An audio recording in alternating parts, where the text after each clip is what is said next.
Good afternoon and welcome to A Banker's Journey. Before I do an official formal welcome to our author, Daniel Gross, a little bit of marketing material. This program is sponsored by the Contra Costa Jewish Community Center, Congregation B'nai Shalom, in partnership with the Jewish Book Council and Diablo Valley Hadassah. Coming up in around 8 days is on March 28th is Fred Rosenbaum's presentation on what is happening in Israel right now and how we got to have a much more right-wing government than over the decades since Israel's independence. That is on March 28th via Zoom at 7 p.m. And you could sign up for it at underonetent.org. Admission is free. And now, who is our speaker? Daniel Gross is one of the most read authors on financial issues, economics, and business history. Over the past 3 decades, he has reported from more than 30 countries, covering everything from the dot-com boom to the global financial crisis and the Great Recession of 2008-2009. He has worked as a reporter at the New Republic, Bloomberg News, and wrote the Economic View column in the New York Times. He also served as Slate's Money Box columnist. He was educated at Cornell University and holds a master's degree in American history from Harvard.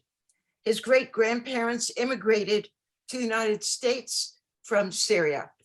If you'd like to ask questions about his presentation, please put them into the chat box and we'll read them after his formal presentation. And now, our pleasure, Daniel Gross. Reva, thank you so much for that introduction. I always wish my parents would log on to hear the introduction. It's great to be with you today. I presume everybody can hear me and see me. I'm going to share my screen because I have some slides, and I will do that in a minute. This is probably the 25th talk I've given on the book into 5 different countries so far. I've been in rooms with 500 people where not only did everybody sort of know who Edmond Safra was, but most of the people knew him personally. And I've been in rooms where very few people actually had heard of him. And this is part of the sort of diversity of the Jewish experience in the US, Europe, and the Middle East in the last century that speaks to this. So I tend to presume people maybe just have a vague idea of who he is. Obviously, he's the subject of my book, but briefly, Edmond Safra was born in 1932 in Beirut. He was part of a multi-generational banking dynasty. He left home at the age of 15 to start trading in Milan. Over the course of his life, he built 4 banks in 3 different countries, in Switzerland, in Brazil, in New York, including Republic Bank in New York, which grew to be from a startup to the 11th largest bank in the United States. His banks, which were publicly held, returned about a 25% annual return and almost never took a credit loss. He had homes in London, Paris, the south of France, Monaco, and New York. He became a billionaire several times over. He died in 1999 in a suspicious fire. Many people know about how he was attacked in his life. There was an episode in the 1980s when American Express ran a smear campaign. That's the subject of a 500-page book called Vendetta, which is about 1 year in his life. Many other people are familiar with how he died because it was written up by Dominic Dunn in Vanity Fair. But few people know how Edmond Safra lived and who he was. And who he was not just a banker. What's most important to know for our purposes and for my purposes is that he was a Syrian Jew. He was born in Lebanon, but he was a Syrian Jew whose family hailed from Aleppo. In Arabic, those people are known as Halabis. And along the way, in addition to amassing a fortune, some of the best real estate in the world, a great art collection, he was the protector and benefactor of the Lebanese and Syrian Jewish communities as they struggled to hold on in the communities where they were, and in the diaspora where they were forming in the 50s, 60s, and 70s. For the Jews of this community, he was a combination of a Rothschild, a Buffett, and a Schindler all in one. And in order to tell his story, you had to be able to understand how he built up these banks, what the purpose of banking was, and you had to understand who he was as a person. Now, as Riva mentioned, I spent my adult life as a reporter covering financial globalization. I've been to the World Economic Forum in Davos several times. I've interviewed heads of states, every major financial figure, and that really set me up nicely to sort of tell the story of what Edmond Safra did as a banker. But as for who he was, the fact of his being a Jew from Syria, that was a very important part of the puzzle. And so if you were to construct a Venn diagram of people who can write sweeping narratives about 20th century global finance and people whose grandparents and great-grandparents came from Aleppo, it's just a very small overlap. And the overlap is a publicity photo of a much younger version of me. Now, my last name, is Gross. My father is an Ashkenazi guy from the Bronx, but he was an only child and his parents died long before I was born. We really had no family on that side. The family I grew up with was my mother's family. Her last name is Nasser. She was born in Brooklyn from the community of Syrian Jews that moved there in the 19-teens and the 1920s. My grandparents each had 8 or 9 brothers and sisters. And to this day, the Syrian Jews all live in the same neighborhood in Brooklyn. They go to the same summer town on the Jersey Shore and Deal, and they winter in the same place in Florida.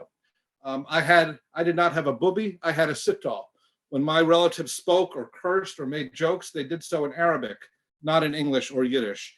On holidays, we ate hummus and kibbeh, not matzo ball soup.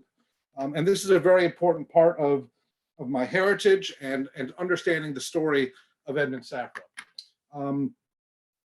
What I learned several years ago now, when a colleague asked and said, "Do you know who Edmond Safra was?" I said, "Well, of course I do. A, because I had covered the world of banking, and B, because in our community, he's the sort of biggest name there is." And I learned that there was an archive that he had left behind to his foundation that had papers going back 70, 80 years in 7 different languages, and interviews with hundreds of people who had known him at every stage of his life, starting in Beirut. And so when my wife told me, that I was literally born to write this book, in some ways, I was. What I'm showing you now is just one document. It is a promissory note that is written to Jacob Safra. You can see that writing up there on the right side. Jacob Safra's Edmond Safra's father, who had a bank in Beirut. You see it says Beirut. That's how they wrote it in French. And of course, there's writing in Arabic. Telling this story and putting together is a matter of decoding all this material. And it's not just, the languages, it's understanding things that were symbolic and important to him. Understanding why when Edmond Safra had a groundbreaking for his new bank headquarters in New York, he had not 1, but 2 rabbis present. Understanding why his license plate and his phone number always ended in 5555, because the 5, the Hamsa sign in Arabic, is good luck. You had to understand what it meant when he called someone a hamor or sharmuta in Arabic. You have to understand the fealty he had to his parents and what he viewed his mission as. And I felt that I understood that intuitively. And that's what I told Lily Safra, Edmond Safra's wife and widow, when I met her in 2017. She died. She was a formidable woman, a philanthropist in her own right. She died last year at the age of 88 in Geneva. And I told her I thought I could do this story not only because of what I had spent my adult life doing, but because of who I was as a person and as a Jew. Now, the story of Edmond Safra's journey begins in a city in which he never lived, and unfortunately a city to which none of us will be able to go to anytime soon, and that's Aleppo, Syria. Aleppo is it's a unique Jewish community, one of the oldest, until relatively recently, continuing existing communities of Jews in the world. In the Bible, it's referred to as Aram Tsova. It's in the prophets. This is a picture of the great synagogue of Aleppo, whose cornerstone dates from the 3rd century CE. Some of you may have heard of the Aleppo Codex. This is one of the oldest Torah scrolls in existence that dated from the 8th or 9th century. That was the crown of the Aleppo synagogue. It disappeared in 1947, then appeared and reappeared in bits and pieces many years later. Aleppo had its own rabbinic dynasties, its own cantillations, ways of singing and prayer. Aleppo in the 19th century was an important city. It was the third largest city in the Ottoman Empire. It stood at a node of the Silk Road. There were Jews who had been there from, again, the times of the Bible. There were Jews who had come after the Inquisition, and there were Italian Jews who had come because there were trade relations going on. And it's Aleppo in the 1870s when the Safras first emerged on paper. The photo I'm showing you is a picture of four brothers who got together in the 1870s, 1880s, called themselves Safra Frere. French was a language that was freely spoken in Aleppo. And what they did was provide finance. They would finance the caravans carrying gold from Baghdad. They would provide financing to farmers, shepherds. They did foreign exchange. The Ottoman Empire at the time was something of an integrated whole. So in the 1870s, one brother goes to Istanbul, one brother goes to Alexandria, one brother goes to Beirut, and one stays in Aleppo. And they all did business together, like a mini Rothschilds of the Middle East. It was in Aleppo where Jacob Safra, who was the son of one of these four brothers, Eli, was born in 1890. His father died relatively young. Jacob Safra in 1920 goes to Beirut. The Ottoman Empire dissolved after World War I, and all of a sudden, the idea of having a multi-branch banking setup with offices in Alexandria and Istanbul doesn't make sense anymore. Aleppo is sort of falling, kind of being left behind. And Beirut is this exciting new place. So Jacob Safra moves to Beirut in 1920. This is a photo of him and his wife Esther, who is a second cousin of his, and 6 of their children in Beirut in the 1930s. Edmond is the one on the far left.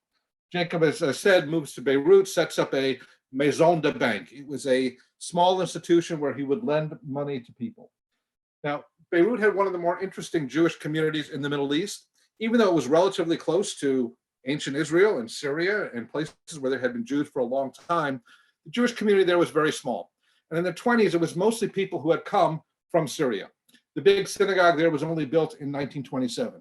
But what there was a very robust, organized community. It had a formal president. It had committees that dealt with the poor, women who needed a dowry, feeding people. And Jacob Safra was one of the leading lights of that community. He was often the president. There was a sort of somewhat formal tax where if you were wealthy, you paid money to support all these institutions. There were no dues at synagogues in Beirut. Beirut in the 1920s and the 1930s was a happening place. It was French speaking. It faced the Mediterranean Sea in Europe.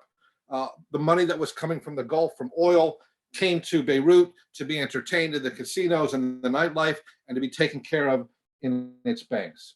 Beirut at the time was a place where, as one historian put it, put deals before ideals. There was a unique setup of Jews, Christians, Muslims, Druze, all getting along. This is a photo from the 1950s that shows that. In the middle is Ben Zion Lichtman. He was a Ashkenazi guy who was the chief rabbi of Beirut.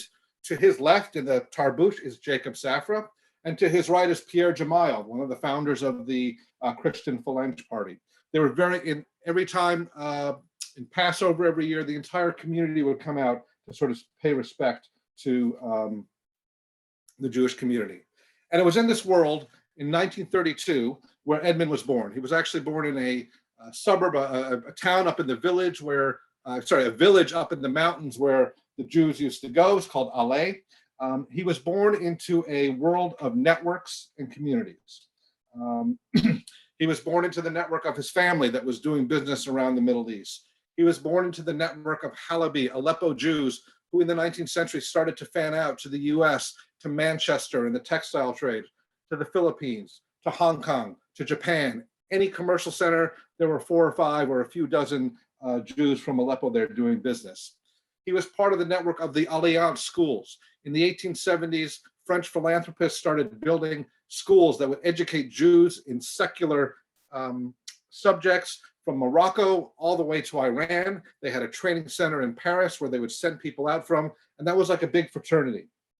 And the Safra family already had connections to bankers in England and Italy.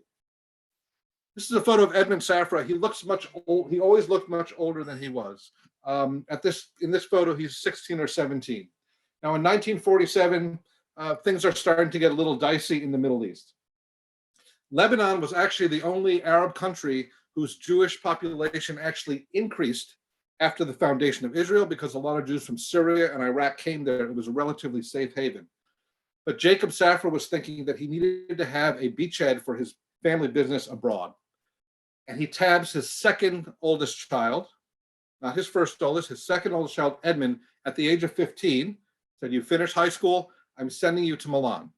He sends him to Milan with a 19-year-old chaperone. They set up shop in a hotel. He establishes accounts for him with banks and says, "Edmond, go there, you do business." Jacob had identified Edmond as a savant, someone who sort of knew intuitively what he was doing.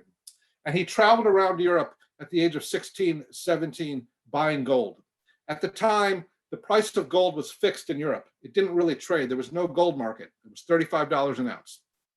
But if you knew how to move gold to Baghdad, Kuwait, India, and Hong Kong, places where it traded freely, then you could make a lot of money. So they sent one of their brother-in-laws to Hong Kong and said, "You sit there." Edmond went to banks in Zurich, in Amsterdam, in Paris, bought gold, sent it back over to Beirut. They sent it to somebody they trusted, namely their relative in Hong Kong, and sold it into the local market. At the time, Edmond was also financing films. There are papers I found of him when Earl Flynn was trying to make a comeback, making a film of William Tell. He financed part of it. This is a receipt in Italian from Italy where he's having some film copies made of a movie called The La Field du Regiment, which is an opera that they made a film of. His film investments typically were not successful. Things are changing in Beirut, however. In 1952, there's a bomb at the Jewish school, and the Safra family's apartment is ransacked. And they say, "We need to go somewhere else." But where could they go? You couldn't just show up in Europe and say, "I'd like citizenship," even if you had a lot of money. And at the time, the US was not taking people. In that era, a lot of Jews were looking to South America, Argentina, Brazil, Colombia, Venezuela. These were economies that were growing. There were places where there were small Jewish communities, and they were open to immigrants. So in 1954, at the age of 22, Edmond Safra decides, "We're moving our family to Brazil." He brings his father, he brings his younger brother, he puts one of his other brothers in school in England and sets up shop there. They maintain ownership of their bank in Beirut. This is a photo of Edmond Safra's passport from Brazil from the 60s. And you'll see at the top, it says his profession is comerciante, which means a merchant, someone who's in business, not a banker. Because he wasn't a citizen, he was not allowed to open a bank. And so when he arrives in Brazil, again, I found in the papers, he's 22, 23, within months, he is engaged in a series of businesses. He is trading coffee with New York. They have a factory that makes jute bags. He is doing foreign currency exchange. He is bartering soybeans and other things that they're making in Brazil for goods from Eastern Europe, like industrial machinery. He's working with a Syrian Jew in New York to buy ships and send them to Italy, where they were scrapped for scrap metal. He had an instinct for trading and arbitrage that he was able to do everywhere. But he wasn't simply staying put. He was constantly traveling from Brazil back to Beirut and to Geneva, which was his other home.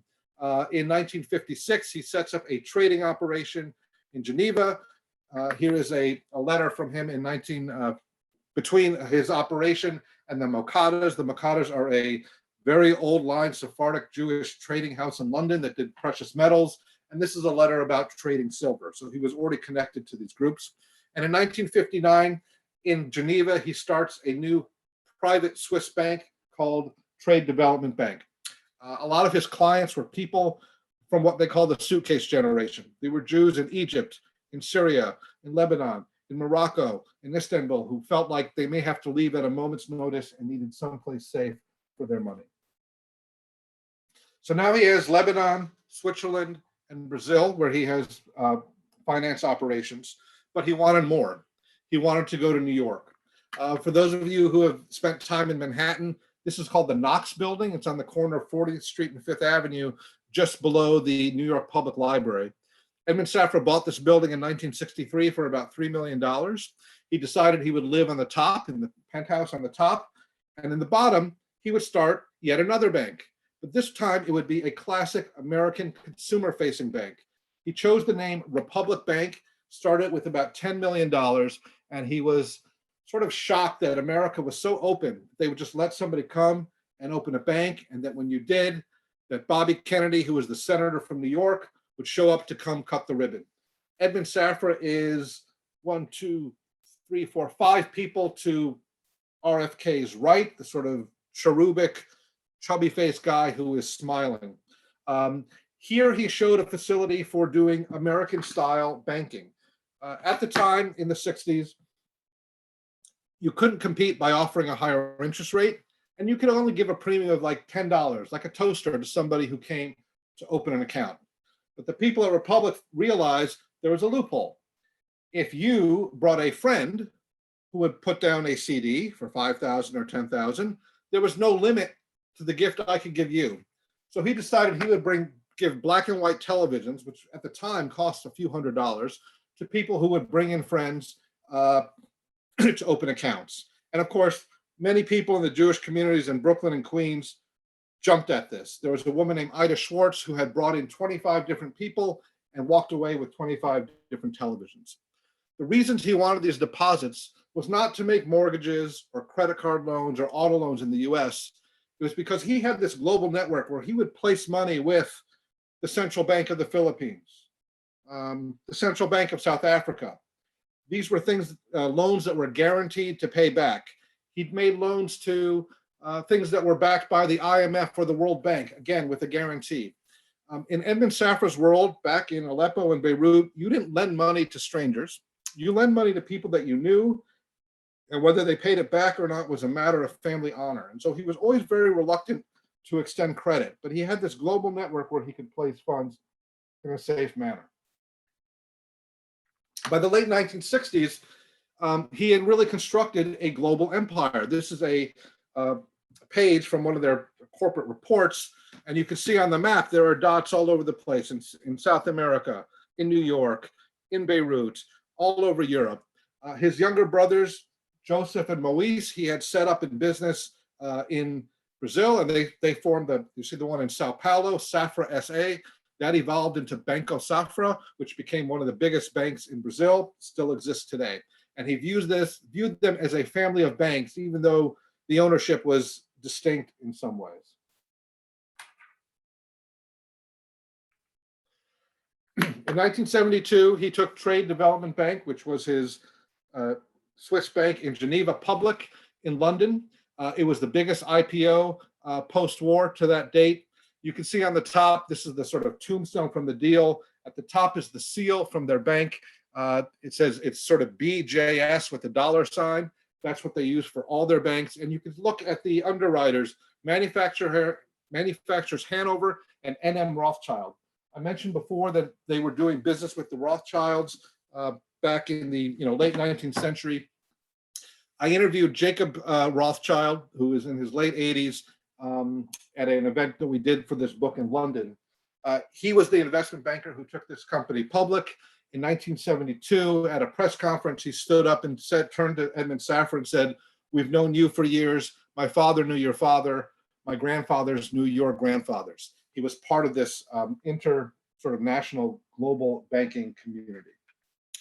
And of course, he was already at the highest levels. This is a photo of him with David Rockefeller in the 1970s. But there was always this sense of suspicion. You look at the headline, Rothschild's exotic issue. Wherever he went in the world, Edmond Safra was an outsider. In Brazil, he was a guy from Lebanon. In Switzerland, he was a guy from Brazil. In New York, he was a guy from Switzerland. Among the Ashkenazis, he was a Sephardic. There was always even though his banks were publicly held, and they always talked about how they made their money, because they had a different business model, because they had accents, because they were different, there was always a sort of level of suspicion, xenophobia that attached to Safra and his operations. Now you'll notice on the map, there was one place that was missing, and that's Israel.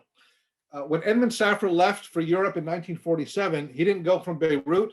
He drove down to what was then Palestine, to the Lod airfield. That's now where Ben Gurion University is, because the only plane that went from Lebanon to Italy went on Saturday, and he didn't travel on Shabbat. So he had to drive down and catch a different flight from Lod airfield. That was 1947. He would not return to Israel until 1981. In the 50s and the 60s, Edmond Safra had comparatively little to do with Israel. It wasn't a place to do banking business. It was a poor socialist country. More significantly, he had a bank in Beirut. He was doing business with people in Kuwait and Saudi Arabia. There was a blacklist maintained and pushed by Arab countries against any companies that had anything to do with Israel. And so he was careful about not doing business correspondence directly with people in Israel. But from a very young age, as a man in his early 20s, he was supporting charitable efforts in Israel. What I have on the screen is a letter from 1962 from Edmond Safra's associate, Jacques Dweck, to Isaac Shalom, who was the sort of leader of the Syrian Jewish community in New York. And he's sending them some money for Porat Yosef. If any of you know who have been to the old city, Porat Yosef is the Sephardic yeshiva that overlooks the Western Wall. It was founded by people from Aleppo around the turn of the century. If you go there today, the Hebrew writing there says Yeshivat Porat Yosef, Beit Yaakov Safra, house of Jacob Safra, that he built in memory of his father. The tomb of Meir Bal Hanes outside of Tiberias was another place where he was always giving money to in the 50s, but he was doing it very quietly. He did not travel to Israel. In the night that would come to change over time, and it didn't mean he wasn't connected to his Judaism. He very much was. In fact, Syrians are known for their adherence to ritual. At one of my talks at the beginning of the book launch, a woman came after me, up to me at the end and said, I was Edmond Safra's assistant. Every morning he came in and I had to hand him his tallis and his tefillin because he needed to say his prayers. He had a thing for rabbis. He believed it was bad luck to say no to rabbis, and he loved giving money to synagogues. This is a letter from 1971 from the Lubavitcher Rebbe, Menachem Schneerson. And the occasion is that Edmond Safra had given not one, but two Torahs to Sha'arei Tzion, which is one of the big Sephardic Syrian synagogues in Brooklyn. And it's a whole sort of drosh on why it's very special to give two Torahs. It's a photo of him sort of signing the end of a Torah. Wherever Sephardic Jews and Syrians in particular were getting together, he was there to help. I mentioned in the 40s that there had been in Aleppo and Beirut these formal community councils that help people. In 1947, when Israel is declared, there are pogroms in Aleppo and Damascus, and that community blows up. In the 50s, 60s, and 70s, Jews start to trickle out of Beirut until there are only a few thousand left. And that community council breaks up. Edmond Safra functioned as a kind of one-person community council. So I have all this correspondence and all this documentation. Wherever Sephardic Jews were getting together in Sao Paulo, he was there and would give them, say, I'll give you the first 200,000, you get the rest. A group of Egyptian Jews in 1965 in Brooklyn, they come to his office and he says, you go ahead, take the mortgage, I'll guarantee the interest, you make sure it gets paid. In 1974, when the first synagogue in Spain since the Inquisition was built, they came to Edmond Safra. It's called Beit Yaakov, after his father. One of my favorite stories is there's a small synagogue in the island of Rhodes, whose community was decimated in the Holocaust. Every year he would send a $500 check so they could have a chazan go there to do the high holiday services.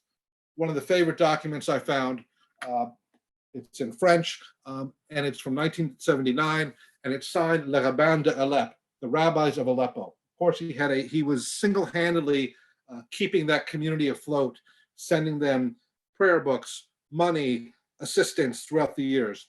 This is a letter. There were still Jews hanging on there in the 70s, and it's a letter signed by 8 of the remaining rabbis, and the subject is, it's addressed Our dear benefactor of great heart and generosity, Mr. Edmond Safra, we, the rabbis of Aleppo, ask for your help. The chief rabbi, a man named Yom Tov Yedid, was suffering from bad health. He had been hurt in business, and they're asking him for money.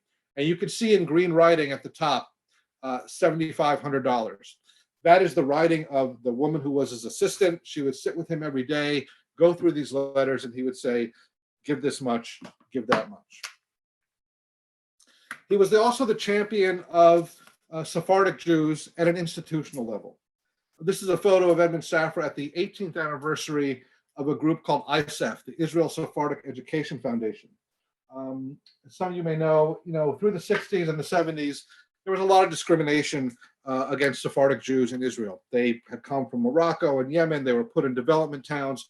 Only 2% of Sephardic kids went to college. They were thought of sort of less than in many ways. And of course, to someone like Edmond Safra, who spoke seven languages, who had been all over the world, who associated with the Rockefellers and the Rothschilds, this was absurd. So when a colleague of his said, we should do something about this, in 1977, he wrote a check for $250,000, and that created this foundation, the Israel Sephardic Education Foundation, which sends scholarships for first-time students in Israel. He had a special feeling, again, for the Sephardic Jews who are making their way in Israel. And as I mentioned, in the 60s, early 70s, very little to do with Israel directly, but that starts to change as the communities in Beirut and Syria dwindle. In 1976, his rabbi from Beirut, named Yaakov Atiyah, leaves Beirut finally and surfaces in Bat Yam, which is just south of Tel Aviv. And there's documentation where Edmond was corresponding with him for 5 years, basically building a synagogue for him, looking into the details of whether they should have air conditioning and how much he was spending. And in 1981, he came to Israel for the first time, but under an assumed name. Over the course of the 1980s, his support of Israel and association with Israel became much more public. It's a photo of him with Teddy Kollek, the legendary mayor of Jerusalem, with whom he was close. There's a story that Einstein's, the papers on which Einstein wrote the theory of relativity came up for auction. Edmond Safra bought them at auction and then called Teddy Kollek and said, I'm giving these to you. And they reside in a museum in Jerusalem. The photo on the right is a picture of Edmond and his younger brother Joseph in 1991 when they bought a bank in Israel, the first international bank of Israel, Phoebe. That was their sort of first step coming out publicly as investors in Israel. By the late 1980s, Edmond Safra had really constructed what was a truly global empire. I love this photo because it really shows his blending of the old and the new. In the foreground is the Knox building, the building he bought in 1963, where he had his first banking hall.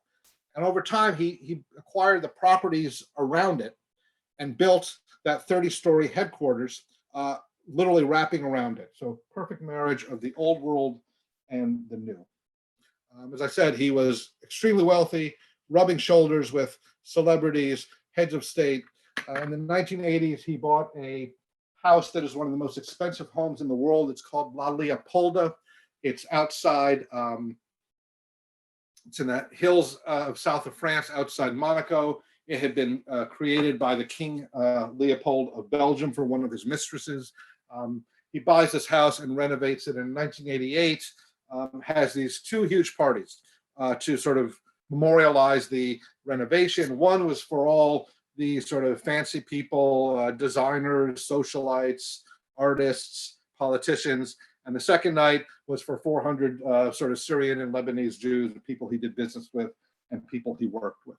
I should mention that one of the things that happened throughout the 50s, 60s, and 70s, and pretty much every talk I give, somebody comes up to me and tells me that if you were leaving Beirut, if you were leaving Aleppo, you would write to Edmond Safra and he would say, come to the bank in Brazil, come to the bank in New York, come to the bank in Argentina. Even if you didn't speak English or the local language, he would give people jobs.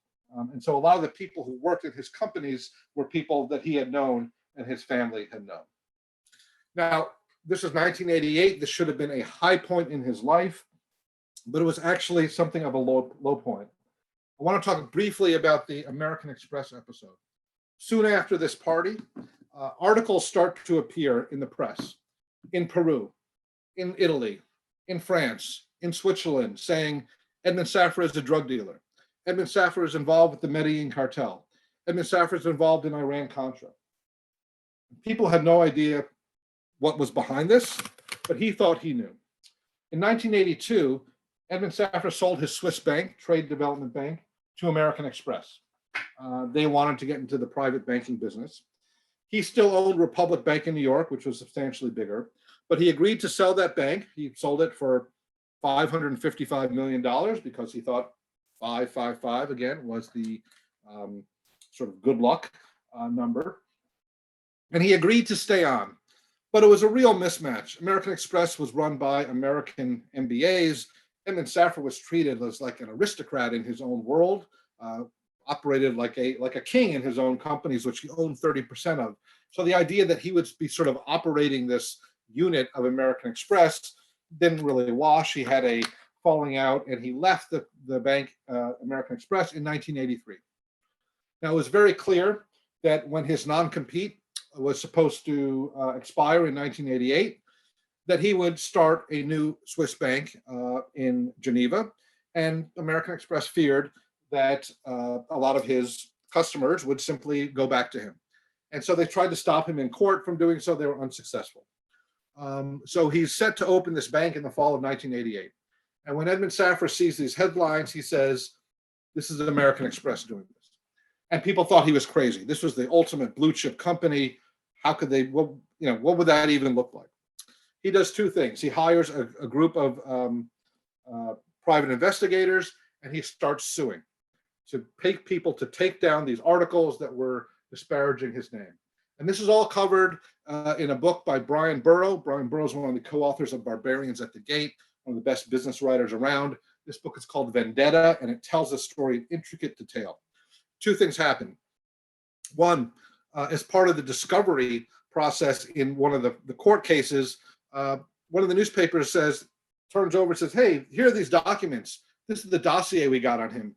And he looks at the facts telltale on the top, and it says it was facts from American Express's office in London. Secondarily, they start hearing that a guy named Tony Greco, who was a kind of low-level mob informant, was the one who was putting these articles in the press in Peru and paying people to place them. So they track him down to Staten Island, and they follow him, to the corporate headquarters of American Express, where a woman comes out and meets him, and they go to lunch. And it turned out that two rogue PR employees of American Express were in fact running this multi-million-dollar smear campaign against him. When he confronted American Express with the evidence, they issued an apology, and rather than sue him, Edmond insisted that they give $8 million to a series of charities. Now, for any businessman, having someone attack your name like this was problematic, but it was particularly painful for Edmond Safra, who had this sort of old world view of what your name meant. It wasn't just Edmond Safra they were attacking, it was all Safras they were attacking. And as we know in banking, belief is everything. People have to trust you. He grew up in a world where there was no such thing as deposit insurance. So when you left money in a bank with a person, you had to trust them 100%.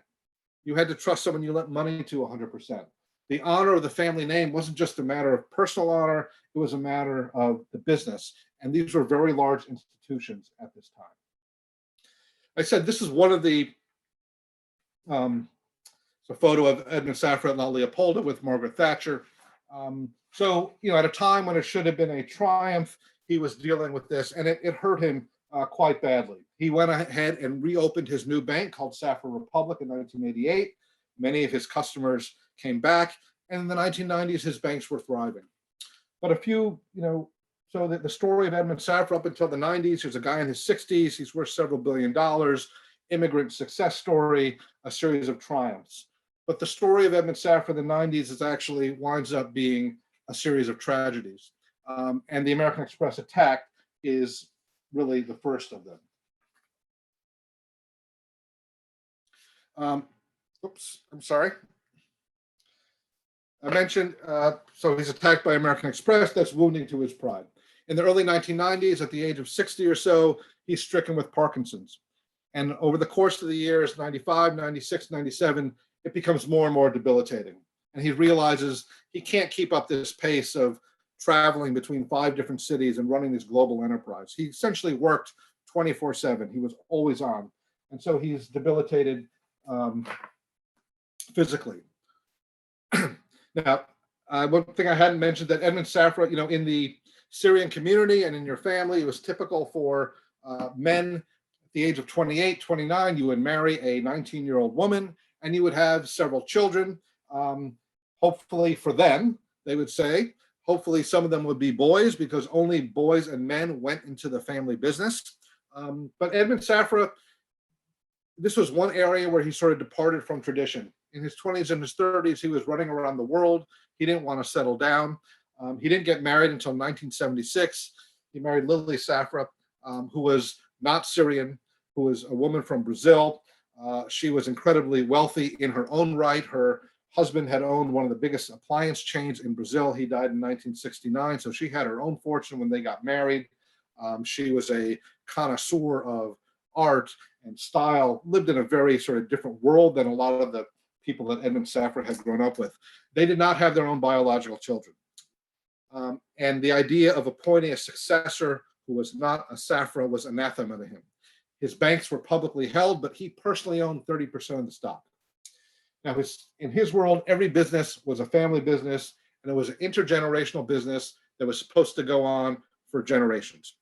And this is part of the mentality of why he lent money the way he did and ran his banks in an extremely conservative manner. They almost never had a credit loss. Now, his 2 younger brothers, Joseph and Moise, who he had set up in business in Brazil, they were building their own very large bank called Banco Safra in Brazil, which they owned. It was privately held. And in the late 1990s, as he's getting ill, there are a series of conversations where they're trying to figure out, can they pool their resources? Can they keep this whole thing together? Could one of his brothers maybe take over? And they were unable to reach an agreement. And this was a source of great disappointment and challenge for him. So in 1998, early 1999, he decides, I'm going to sell the banks. And this time, instead of taking stock from American Express, he says, I'm going to sell it for cash and I'm going to be out. So in May 1999, he sells his bank in New York and his bank in Switzerland to HSBC. The price paid was $10 billion. That was the highest price paid for cash for an American bank to that point in time. The transaction was for $72 a share. 72 is 4 times 18, 4 times high. So he was always kind of looking out for the auspicious signs in his life. And for anybody else, this would have been a moment of triumph. He was going to walk away with $3 billion, monetizing his life's work. But when a friend came from Geneva to congratulate him, she said, Mabruk. Mabruk in Arabic is how you say Mazel Tov. It's like congratulations. And he turns to her and says, J'ai vendu mes enfants in French. I've sold my children. I've sold my babies. For him, it was a moment of disappointment. But he's undaunted by this, even though he's ill. He's suffering from Parkinson's. He's going to take his money and start a new financial institution. He had a deal with HSBC that he could take $3 billion of his own money, raise $2 billion more, and be a money manager going forward. And he was finally going to call that one after himself. It's going to be Edmond Safra Management. But in December 1999, just as he's about to open, he dies in a fire that had been set by a member of his household staff. That is a whole another Megillah that I get to in the final chapter and that I don't have time to go into. So he dies in December 1999 at the age of 67. The question people ask him is, what was his legacy? What did he leave behind? He didn't have his own biological children. There was no operating business that was left behind.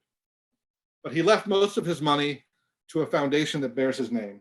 And his wife, Lily Safra, spent the next 23 years in making investments and spending the billions in that foundation, putting things in Edmond's name. In the Syrian world, you would never name something after yourself while you were living. You would only name things after your parents. And that's one of the reasons that it is so important for people to have children, because they will name things after them. For Edmond Safra, his foundation has served that function. The foundation, which is based in Geneva and is run by professional management, focuses on three areas: Wait, Jewish life, education, and medical research, especially around Parkinson's. So if you go around the world today and open your eyes, especially in Israel, you will see Edmond Safra's name everywhere. This is on that Porat Yosef Yeshiva in Jerusalem, Edmond Safra Arch, Edmond Safra Gate. There are 24 Edmond Safra synagogues in New York. There's an Edmond Safra synagogue in Florida, New York, Brooklyn, Deal, Sephardic community centers, lodges at the National Institutes of Health, professorships, the Safra Center for Ethics at Harvard, professorships at Wharton. Lily Safra, his widow, has spent, again, the last 23 years building his legacy through acts of philanthropy. And the one thing I want to close with, which I've been on tour for this book, I've been in London and Paris and Geneva and Israel. I went to Tel Aviv University and I mentioned before that group ISEF, the Israel Sephardic Education Foundation. The Safra Foundation still provides about 30% of the operating budget of that organization every year. They support about 150 students. These are students who are medical students, PhD candidates, political science majors. And in Tel Aviv, I had the honor of speaking to this year's crop of fellows. And if you look at the photo, it's Jewish people of every hue, every color, every origin, the beauty of our global Jewish community, and not just Jews in Israel, but Druze, Arabs, recent immigrants from the Ukraine. And I had the honor of sort of speaking to them about the life of Edmond Safra. And when I look at these people and the potential and the fact that they will be able to live up to their potential due to his philanthropic support, I believe that this, rather than the lessons of how not to have bank runs, how to serve your clients well, how to make money in the first place, I think this is his true legacy. And with that, I will close and thank you for your attention. thank you so much. That was riveting. And I would love people, I just see a black screen. Okay, very good. I would love people to type in some questions with the chat function, which you can see at the bottom of your screen. So we'll give you. I would say that. Go ahead. I would say that at almost every event I've done, someone has come up to me, they'll sidle up to me afterwards and say, I came from Iraq in 1970 and he gave me a job in London, or I knew him in Beirut, or so-and-so knew his aunt, or I'm related to him in some way. And especially in the New York area, where of course there are a lot of Syrian Jews, but also a lot of people who worked at Republic Bank. And I would say at almost every event I've done, somebody has come up and said they knew him personally or knew of him or had some personal experience with him. But I don't think he did have a small bank in California, in Southern California, that he bought, but he didn't really have operations in the northern part of the state.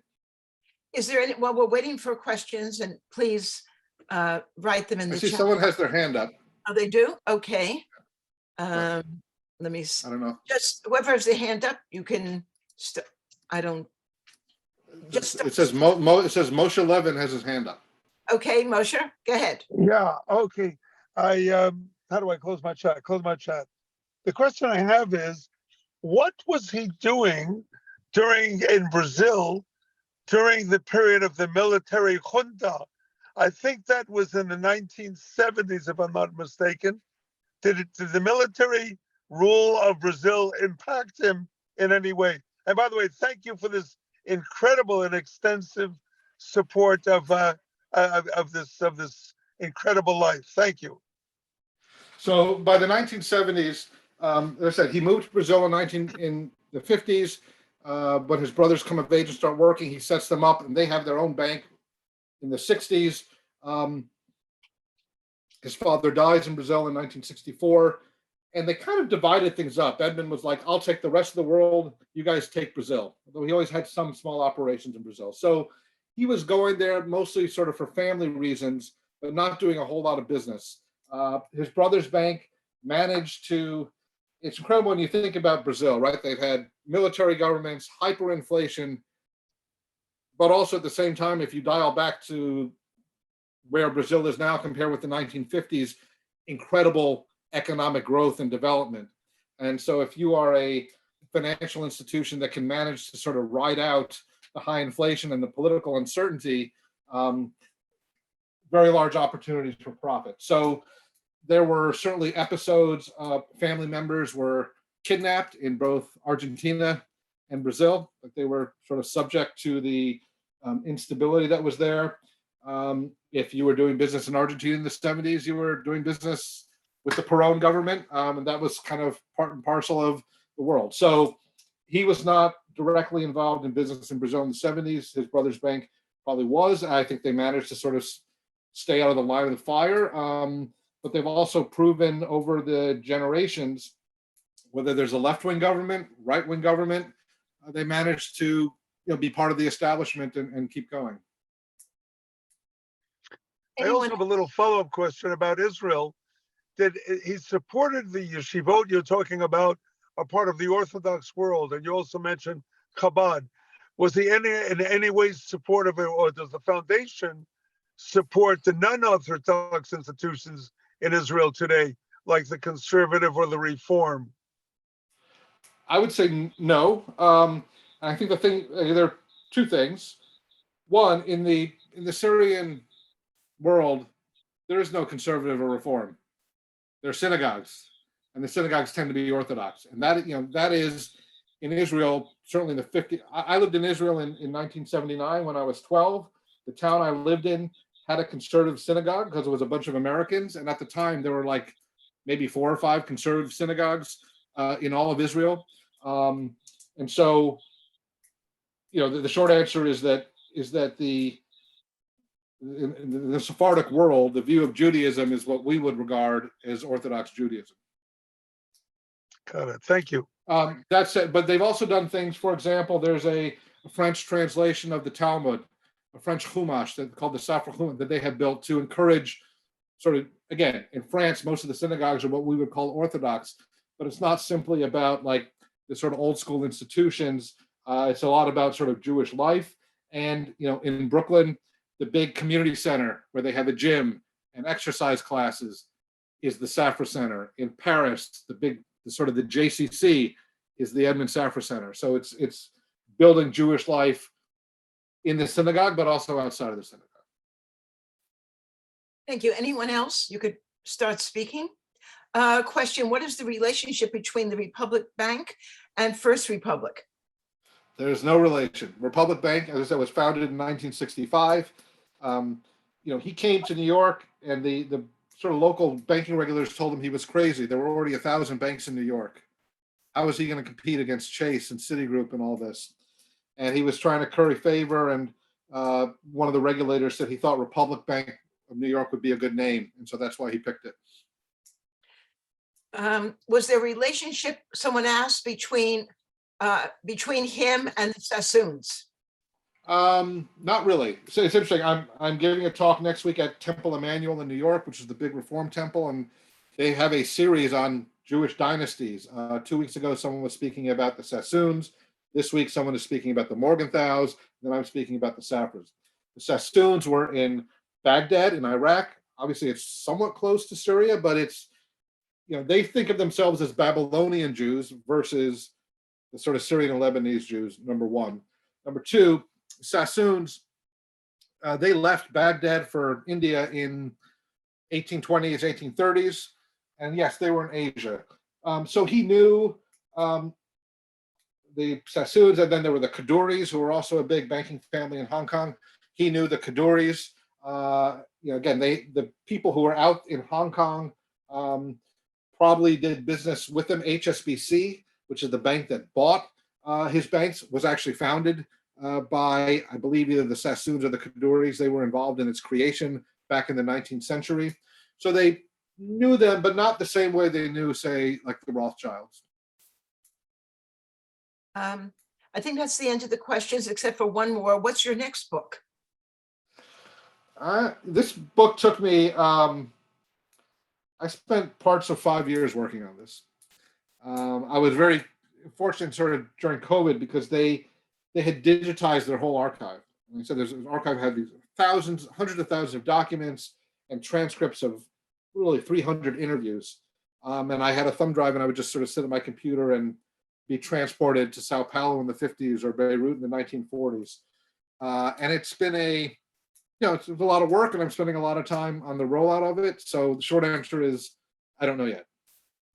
I'm not going to talk to you about his death because we should buy the book and find out in the closing chapters what happened. Our authors are very generous of spirit and speak without an honorarium. So to thank them, we really invite you to purchase the book, A Banker's Journey, for your own library, for your synagogue library, for a friend. And thank you so much, Daniel. I read part of the book. I haven't finished it. And you give a great riveting talk. So thank you so much. Well, thank you. It's my great pleasure to be here. Thank you all for coming. Yes, please do check out the book. And if you have questions or comments for me, you could reach me at grossdaniel11@yahoo.com. I'm always happy to hear from people.